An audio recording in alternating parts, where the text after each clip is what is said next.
एक 20 मिनट में पूरा मातम सुन लें, फिर बहुत जल्दी निकलेंगे, लेट हो रहे हैं। सभी गुरुकुल के बच्चे तैयार रहे परोसने के लिए।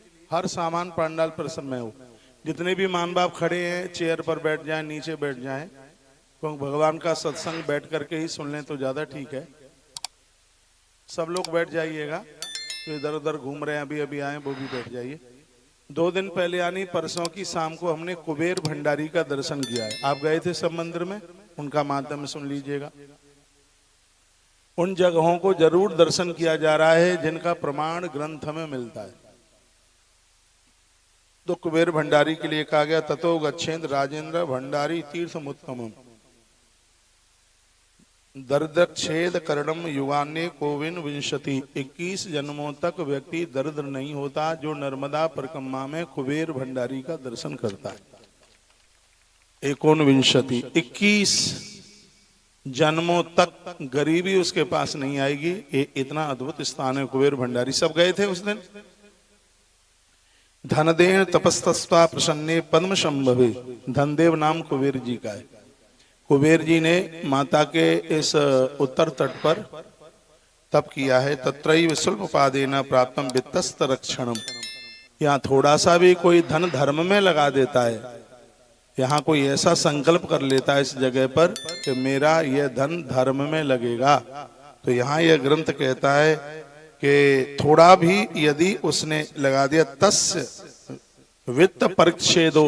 धन उसका संग कभी नहीं छोड़ेगा, पैसा उसका संग कभी नहीं छोड़ेगा।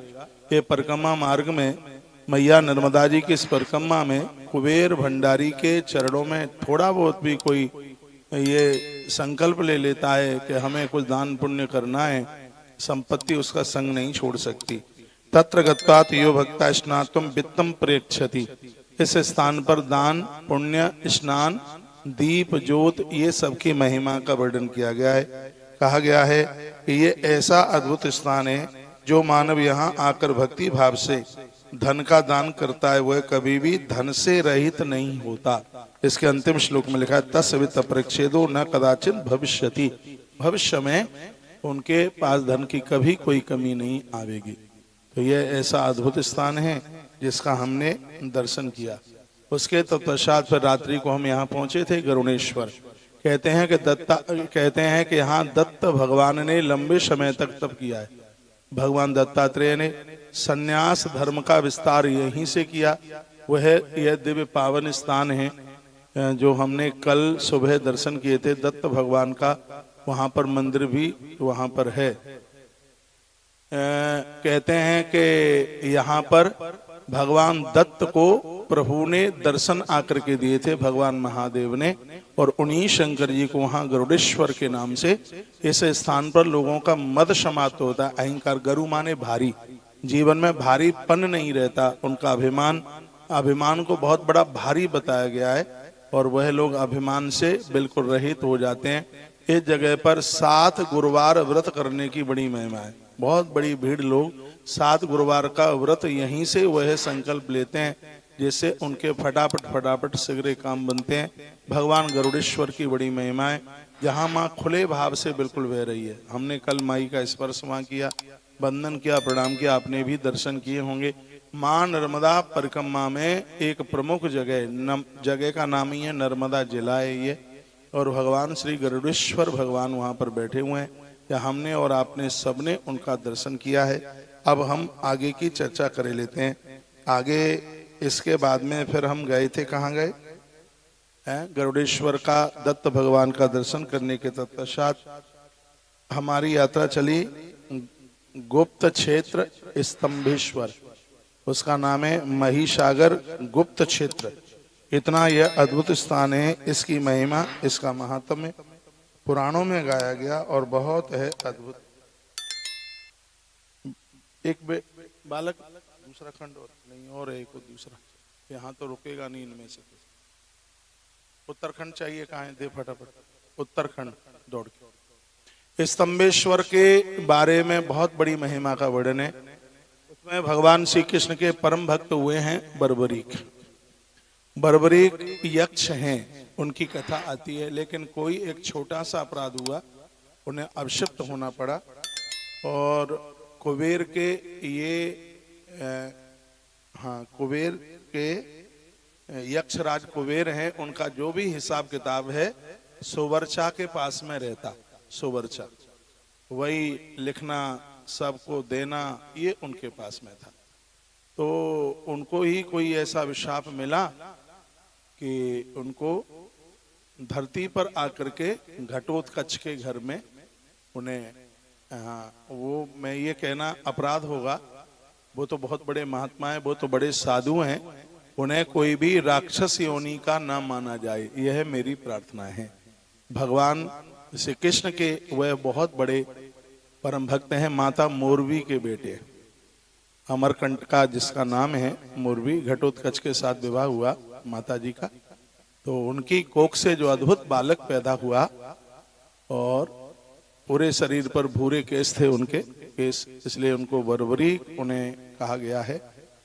और घटोत्कच उन्हें भगवान श्री कृष्ण के पास लेके गए दीक्षा दिलाने के लिए। तो भगवान श्री कृष्ण के चरणों में प्रणाम किया बर्बरीक ने, कहा यदि मैं आपके लायक हूं तो आप मुझे शिष्य के रूप में स्वीकार करें।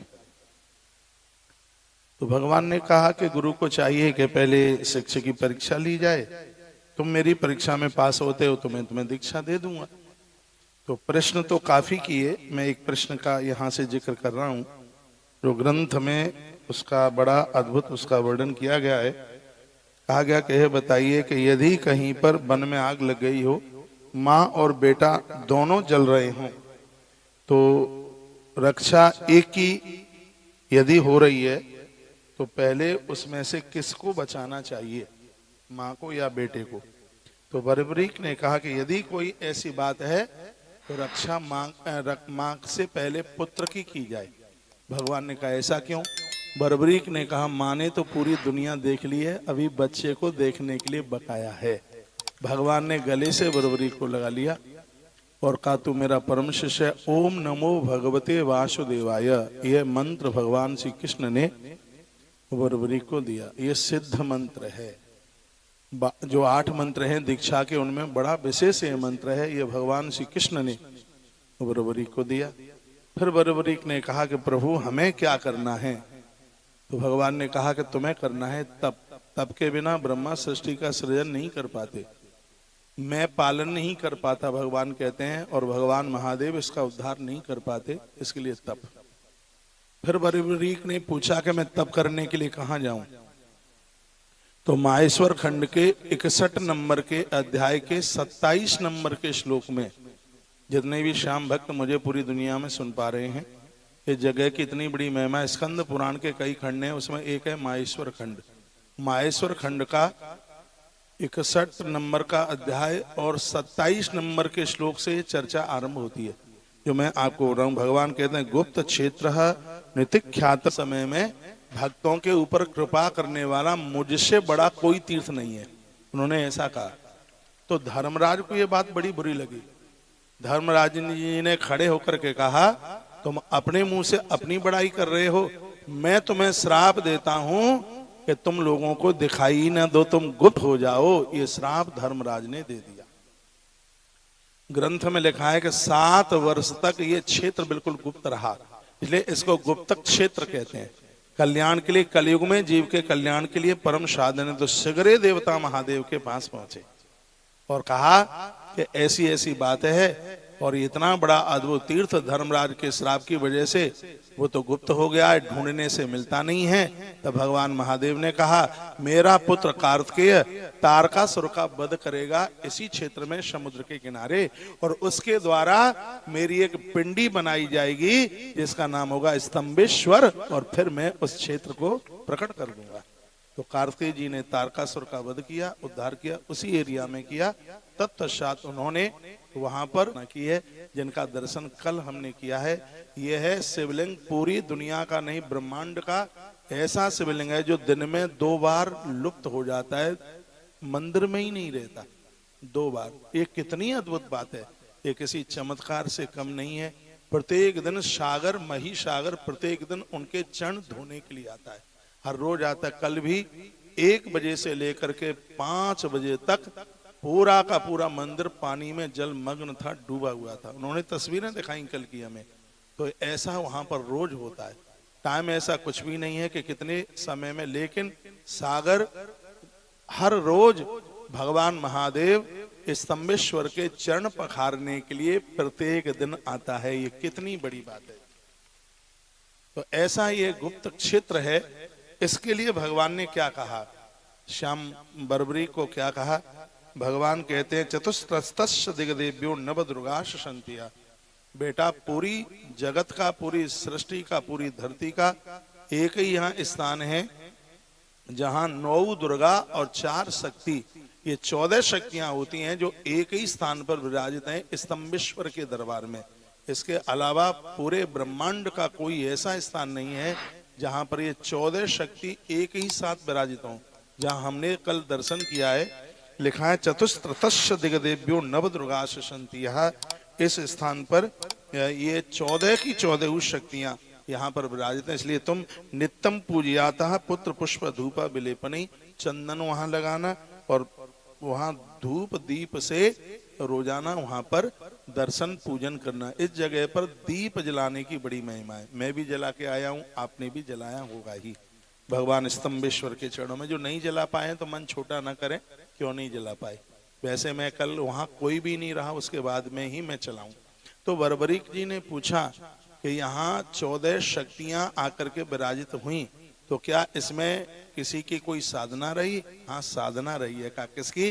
देवर्षि नारद जी ने पूर्व काल में यहाँ पर तप किया। उसके लिए यहाँ श्लोक मिलता है, नारदेन समानीता ताशैवं सु महात्मना। बहुत बड़े तपस्वी महात्मा हैं देवर्षि नारद जी। देवर्षि नारद जी ने भी पूर्व काल में इसे गुप्त क्षेत्र में तप किया। तब वहां 14 शक्तियों ने देवर्षि नारद जी को दर्शन दिए। कहा वरदान मांग लीजिए। उन्होंने कहा मैं साधु, मुझे अपने लिए कुछ भी नहीं चाहिए, लेकिन आप 14 शक्ति स्तंभेश्वर के दरबार में हमेशा हमेशा के लिए रहें।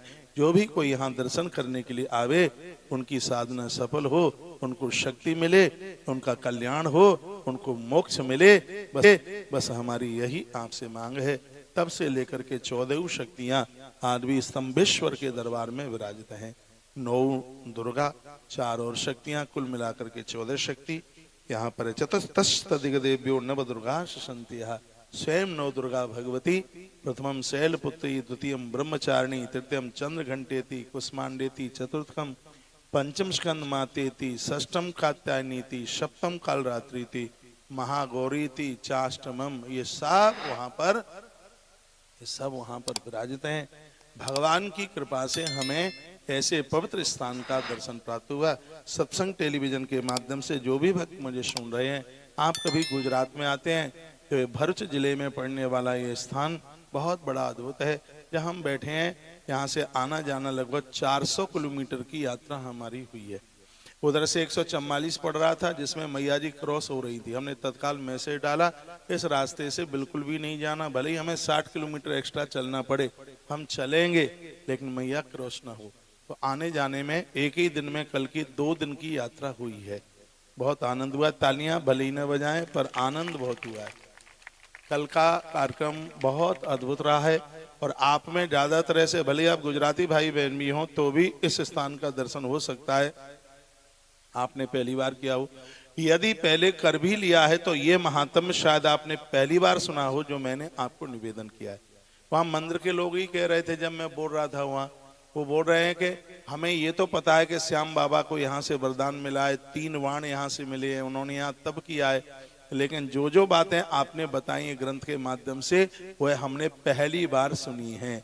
उन्हें भी नहीं पता था यहाँ नारद जी ने तप किया। नारद जी ने 14 शक्तियां यहाँ पर विराजित कर दी हमेशा हमेशा के लिए। तो ये एक बहुत बड़ी बात है। महिसागर, मही नदी वहाँ समुद्र में मिलती है। तो रात हो गई थी, इसलिए आप समुद्र को नहीं देख पाए हैं। बिल्कुल पीछे ही बहुत बड़े विशाल रूप में वो वहाँ पर बह रहा है और भगवान महादेव के रोज चरण धोने के लिए आता है। कितनी बड़ी बात है। 35 फीट छलांग मारता है ऊपर, पिंडी से 35 फीट ऊपर पानी होता है। ये अद्भुत जगह, और ये बीती हुई घटना नहीं है, ये वर्तमान की घटना है। ये रोज होता है ऐसा। जब भी कभी आप इस एरिया में, इस क्षेत्र में चल करके आते हैं, इस पवित्र स्थान का आप जरूर दर्शन कीजिएगा। हम मैया जी की कृपा से ये सब यात्रा का दर्शन भी कर रहे हैं। इसमें चलने की बड़ी महिमा है, तो खूब ज्यादा से ज्यादा ही चल रहे हैं। तपस्तस्य देवस स्वेद समभित किला तंगलाप्यामास स्वेद रुद्र संभव। भगवान रुद्र की देह से प्रकट होने वाली यह रुद्र कन्या। ततष्टो महादेव उमया सह शंकरा। जगदम्बा ने कहा आप कैसे प्रसन्न होते हैं? तो भगवान कहते हैं जो नित्य नर्मदा जल लेता है, नर्मदा का गुणानुगान करता है, नर्मदा के 15 नाम रोज लेता है, हे देवी उस घर द्वार परिवार उस भक्त के हृदय को मैं कभी भी नहीं छोड़ता। हो सके तो मैया जी के 15 नाम लिख लेना। ये 15 नाम महापातकों से हमें दूर कर देते हैं। भगवती मैया जी ने पूछा है, तो भगवान ने बोला है कि जो नर्मदा के इन 15 नामों का प्रत्येक दिन उच्चारण करता है, दूर होने पर भी उसे देवी नर्मदा के किनारे वास करने का उसे सौभाग्य, उसे फल प्राप्त होता है। कौन कौन से वह दिव्य नाम है जिसकी महिमा का वर्णन किया गया? दशभी पंचभी स्तोत्र प्लावयंती दिशो दशः सोड़ो महानदश्चैव नर्मदा सुसाकृता मंदाकिनी दशार्णा च चित्रकूटा तथैव च तमसा विदिशा चैव कर भाया मुनस्तथा चित्रोत्पला विपाशा च रंजना वालवाहिनी वृक्षपाद प्रसुप्तास्था सर्वा वै रुद्र संभवा। स्वयं भगवान शंकर ने अपने मुंह से इन 15 नामों का वर्णन किया है, जिसमें पहला नाम है नर्मदा, दूसरा है सोड़, फिर है महानदी, फिर है सुरसा, फिर है कृता, मंदाकिनी, दसारणा, चित्रकूटा, तमसा, विदिशा, करभा, यमुना, चित्रोत्पला, विपाशा, बालुबाइनी और अगला नाम है रंजना। ये नाम मैया जी के हैं और हम माता जी के इन 15 नामों का उच्चारण करते हुए और यहाँ से प्रस्थान करेंगे। आप सबको लग कैसा रहा है ये बताइए। कोई बात नहीं है,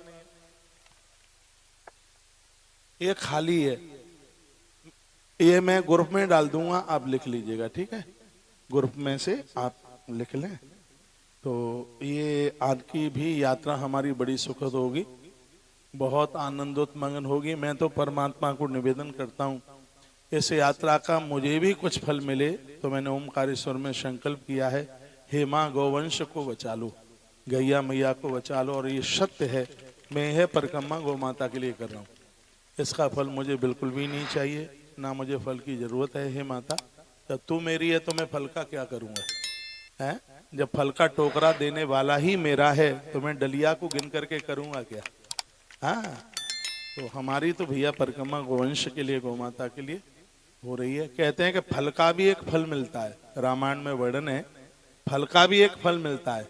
वहां पर महात्मा भरद्वाज को पूछा, सुनिए एक मिनट सुन लीजिए, हम प्रयाग में रहे तो उसका फल तो मिल गया, हमें राम जी का दर्शन हो गया, तो क्या राम दर्शन का भी कोई फल है? महात्मा भरद्वाज ने कहा है ना, फल का भी फल मिलता है। क्या है? राम के दर्शन का फल है, संत दर्शन, तुम्हें भरत का दर्शन होगा। ठीक है, तो इस यात्रा का फल हम ये चाहते हैं कि गौ माता बच जाए, उसकी रक्षा हो जाए, और फल का फल हम ये चाहते हैं कि आप हे माँ सबके ऊपर कृपा करना, तेरी परिक्रमा का फल सबको प्राप्त हो। मैंने एक दिन बोला है, आपको ध्यान हो, मृत्यु लोक की धरती माता की परिक्रमा के बाद में यदि सबसे बड़ी कोई परिक्रमा है तो उसका नाम है मां नर्मदा की परिक्रमा। इससे बड़ी कोई परिक्रमा नहीं है। 100 जन्मों के जब पुण्य उदित होते हैं तब कहीं यह प्रदक्षिणा, यह परिक्रमा करने का सौभाग्य प्राप्त होता है। परिक्रमा कराने वाले 10-12 दिन में इसको पूरा कर देते हैं। कल हम स्तंभेश्वर गए हैं, गुप्तक क्षेत्र, किसी की परिक्रमा में ये नहीं आता, लेकिन हम पहले से ऐसा बना के चले हैं कि हमें ये परिक्रमा में दर्शन करना ही है। कल माँ का दर्शन करके गए हैं और आज फिर माँ का दर्शन करके जाएंगे। यहाँ से 10-12 किलोमीटर आगे सरदार वल्लभ भाई का स्टैचू लगा हुआ है, स्मारक बिल्कुल मैया जी के बीच में है, तो दूर से ही वहां दर्शन कर लेना। बहुत पुल बने हुए हैं, कभी भी मैया जी क्रॉस हो जाएगी, अपराध हो जाएगा। मैं भी वहां तक नहीं जाऊंगा, वहां तक लोग फोटो फाटो खिंचाने के लिए जाते हैं, फोटो खिंचाने के लिए नहीं, आप मैया जी की तस्वीर हृदय में रखने के लिए आप चले हैं। तो दूर से ही उस स्थान का बहुत रमणीक है, बहुत अद्भुत स्थान है, तो हम वहां से कुछ किलोमीटर पहले ही सब अपनी अपनी गाड़ियों में से उतरेंगे। मैया जी दक्षिण भाग में बह रही है और जब मैया जी बाएं भाग में आ जाए तो समझ लो कि यात्रा खंडित हो गई है। दक्षिण भाग में मैया जी को रखना है। बाएं भाग में आ गई तो सीधी बात है कि आप क्रॉस कर गए।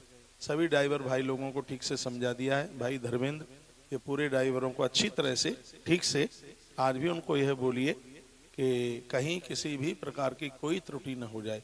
ये गरुड़ेश्वर ऐसा ये स्थान है कि यहाँ से बड़ा खतरा है, लोगों को समझ में नहीं आता, लोग हाल ही उस पार चले जाते हैं। इसलिए आप सबकी गाड़ियां हमारे पीछे होंगी और हम वहाँ उस स्थान को वंदन प्रणाम करेंगे। अपनी अपनी गाड़ियों से आप उतरना जरूर, नहीं चला जाता है तो भी उतरना, क्योंकि आपको पैदल तो चलना नहीं है, बस गाड़ी में से उतर के माँ को वंदन ही तो करना है, माँ को प्रणाम करना है। कहते हैं यात्रा में प्रत्येक दिन माँ का दर्शन होना चाहिए। एक भी दिन ऐसा नहीं निकला है कि जिस दिन माँ का दर्शन न हुआ हो। आप बताना कोई दिन ऐसा निकला हो। कल भी हम मैया जी का दर्शन करके ही गए हैं और आज भी दर्शन करके जाएंगे। माता अहिल्याबाई को अंत में भगवान महादेव ने दर्शन दिया। शंकर जी ने मृत्यु काल में अहिल्याबाई के नाम से इंदौर नगरी बसी है। ऐसी नारी की मैं बात कर रहा हूं जिसने कभी भी अपने सिग्नेचर नहीं आदेश महादेव का, वो यही लिखती थी। मृत्यु के समय पर भगवान महादेव प्रकट हो गए। उनके नर्मदेश्वर आज भी महेश्वर में रखे हुए। मंडन मिश्र की नगरी पास में ही है वहां, जिसको मंडलेश्वर के नाम से जानते हैं। शंकराचार्य जी के साथ शास्त्रार्थ हुआ। मांडवगढ़ का किला भी वही है। ये सब हम दर्शन कल सुबह, कल 11 से है, एकादशी है 15 तारीख को। कितना अद्भुत और इतने सुंदर सुंदर घाट बने हैं। अभी तो मैं क्या बोलूं, जिस दिन आप जाएंगे मैं आपको विदा करने के लिए उज्जैन रेलवे स्टेशन तक जाऊंगा। आप कहेंगे महाराज जी धन्यवाद, बहुत आनंद आ गया। अभी भी इस कार्यक्रम की शुरुआत है, अभी तो हम अमरकंटक की तरफ बढ़ेंगे जहां से मैया निकलती है। क्या अद्भुत वहां का नजारा है। माँ की बगिया जो कोई जावे, मैंने एक चौपाई में लिखा है, मैया उसके संपूर्ण कामों को बना देती है। आज भी उद्गम पर भगवान महादेव अपना आसन लगाए हुए बैठे हैं। ऐसे पवित्र स्थानों का हम दर्शन करेंगे। जबलपुर माँ नर्मदा का अद्भुत स्थान है। महात्मा जावाली की भूमि है जबलपुर, महात्मा जावाली की, जहां पर एक ही जगह पर लाखों गैया पानी पीती थी। स्वयं भगवान महादेव ने उस घाट का नाम ग्वारी घाट रखा है, जहां ग्वारिया लोग रहते।